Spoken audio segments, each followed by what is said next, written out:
I know most of you are ready to hear something about our marriages, especially my daughters who have just entered or about to enter. Today we are so tight, but I know you are waiting, and so I just have to tell you something. So, like we started, we said the Bible, as in all situations, has two types of everything: bad and good. So it is in marriage. We have those in group 1 and we have those in group 2, or group B as we call it. We have been trying to see the differences between the two. Last week we talked about Esther, and that was group 1. We saw how it ended her well.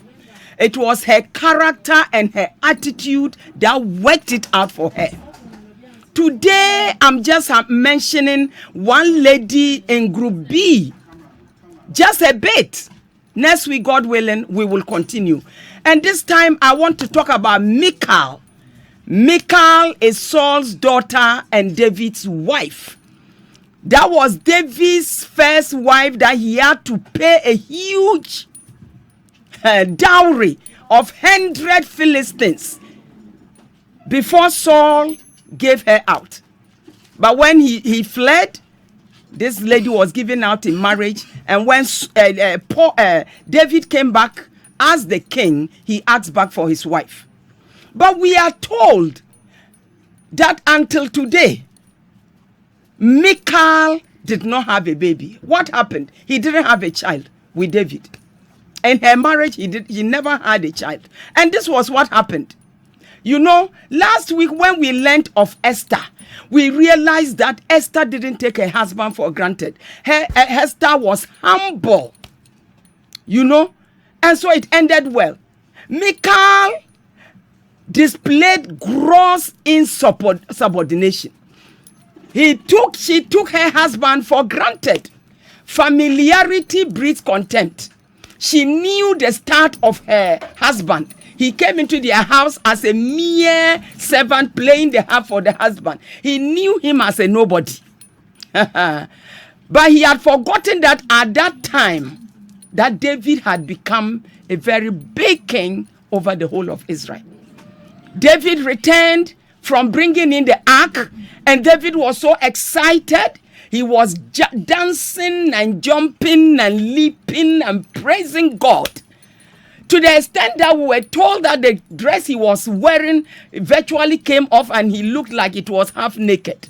But David wouldn't bother, because he was praising and worshiping and exalting the name of his God and Lord Almighty. We are told that Micah, from her apartment upstairs, looked down and saw David dancing and praising, and his cloth virtually dropping off him, and she despised him in his heart. When David finished all the ceremonies and came down or into the house now to bless the rest of the household, that was the time the honorable first lady came down, looked into this king's face in the midst of the servants and everybody there, and started rebuking the husband. Wow. David responded back. But we are told that God called a judgment at that moment. Because of that pronouncement, that careless, disrespectful pronouncement from Michal, God Almighty, it wasn't David, closed her womb, and as we speak now, Michal has no child. What is that? What does that mean to us? And that is why we put her in the group of the beasts, because she didn't end well. Imagine that if David had not married other women, it meant that even David himself would have been childless. Not because this woman was not, worthy to produce, but she disrespected her husband. So for today, I just want to urge all of us, especially my daughters who are now entering the marriage, that when we go in with the attitude of disrespect for the person of our husbands, demonstrated in the way we speak, the way we serve, the way we carry ourselves, God has no other thing to do but to pronounce judgment as he did. You know, so I want you to take this to heart. Niameka ye me born in tofa. Me say enne ye wasem bia ewo ye nim.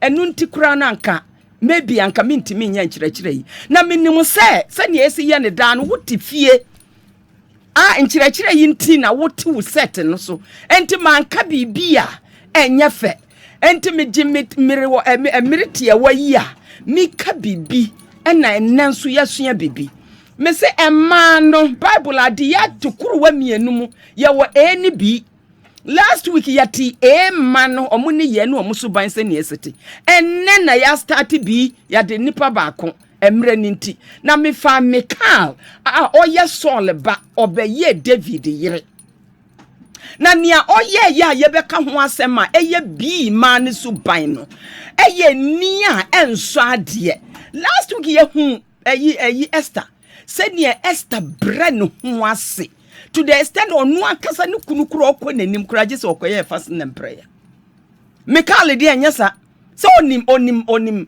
ne kunu ahya ase oba fie ho obebo hap na ma David onu ofirifie benya onu ya ohempon ba na ode ne ma aware enti oso wosoro ho ne kunu David ekofa apama daka no ode ba na ni agye ne ho awasa eyi ne nyamea ye pagya no etontom no a na ni abre ne ho no a ne ntoma apa eno nko na eyi Michael hwe eno ana Michael hwe wanhwa ye yie no a ya pagya amasoro mu ene ohene mu ohene no enye eno na ehia no enti Bible say obunanimtia e wona kuma mu ho na o kyase owie bibia di duru fie na ko nyina atwe ne ho ahia ama maya yi nyina ahwe ne ho ahia yi ho na Michael si fom enye mo mawura da bi o obeka nanim wodom nanim